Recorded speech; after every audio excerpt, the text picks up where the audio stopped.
पौराणिक कहानियां। महाभारत चक्रव्यूह में अभिमन्यु का वध। कुरुक्षेत्र में कौरवों और पांडवों के बीच 18 दिन तक घमासान युद्ध चला था। एक ओर धर्म के लिए लड़ने वाले पांडव थे, तो दूसरी ओर छल कपट और धोखा देने में माहिर कौरव।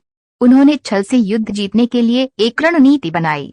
उनकी योजना थी कि वो अर्जुन को युद्ध में उलझाकर चारों भाइयों से दूर ले जाएंगे और फिर युधिष्ठिर को बंदी बनाकर युद्ध जीत लेंगे। अब युद्ध वाले दिन कौरव सेना की एक टुकड़ी अर्जुन से युद्ध करते हुए उन्हें रणभूमि से दूर ले गई।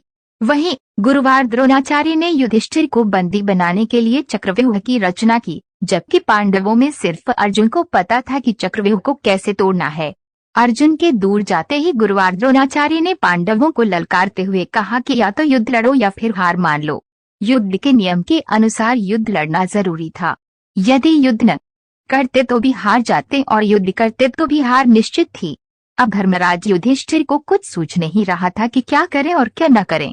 उसी समय धर्मराज युधिष्ठिर के सामने एक युवक खड़ा हुआ और कहा, काका श्री, मुझे चक्रव्यूह को तोड़ने और युद्ध करने का आशीर्वाद दीजिए। ये युवक कोई और नहीं बल्कि अर्जुन का पुत्र अभिमन्यु था।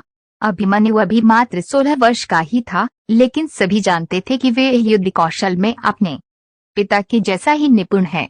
युधिष्ठिर ने अभिमन्यु को मना किया, लेकिन अभिमन्यु नहीं माना और उसने कहा, मुझे चक्रव्यूह तोड़ना आता है। जब मैं अपनी माँ के गर्भ में था तो पिता ने माँ को चक्रव्यूह तोड़ने का तरीका बताया था। बस तभी मैंने इसे सीख लिया था।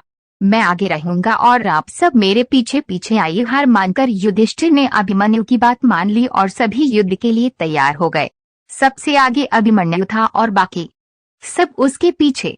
अभिमन्यु को रणक्षेत्र में देखकर कौरव मजाक उड़ाने लगे कि यह छोटा बालक क्या युद्ध करेगा, लेकिन जब उन्होंने अभिमन्यु के युद्ध कौशल को देखा तो उनके पसीने छूट गए।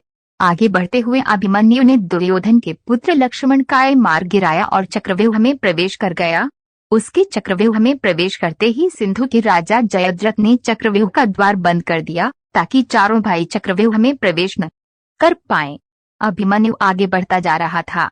उसने एक करके सभी योद्धाओं का हरा दिया, जिनमें स्वयं दुर्योधन, कर्ण और गुरुवार द्रोण भी शामिल थे। किसी को कोई उपाय समझ नहीं आ रहा था। तभी कौरवों के सभी महारथियों ने एक साथ मिलकर अभिमन्यु पर हमला कर दिया। किसी ने उसका धनुष तोड़ दिया तो किसी ने रथ। इसके बावजूद अभिमन्यु नहीं रुका। उसने रथ का पहिया उठाकर युद्ध करना शुरू कर दिया। बड़े बड़े महारथियों के साथ वीर अभिमन्यु अकेला लड़ता रहा, लेकिन वो अकेला कब तक लड़ता। अंत में सभी ने मिलकर उसकी हत्या कर दी और अभिमन्यु वीर गति को प्राप्त हुआ। अभिमन्यु की मृत्यु के बाद अर्जुन ने प्रतिज्ञा ली कि वे अगले दिन युद्ध में जयद्रथ का वध कर देगा।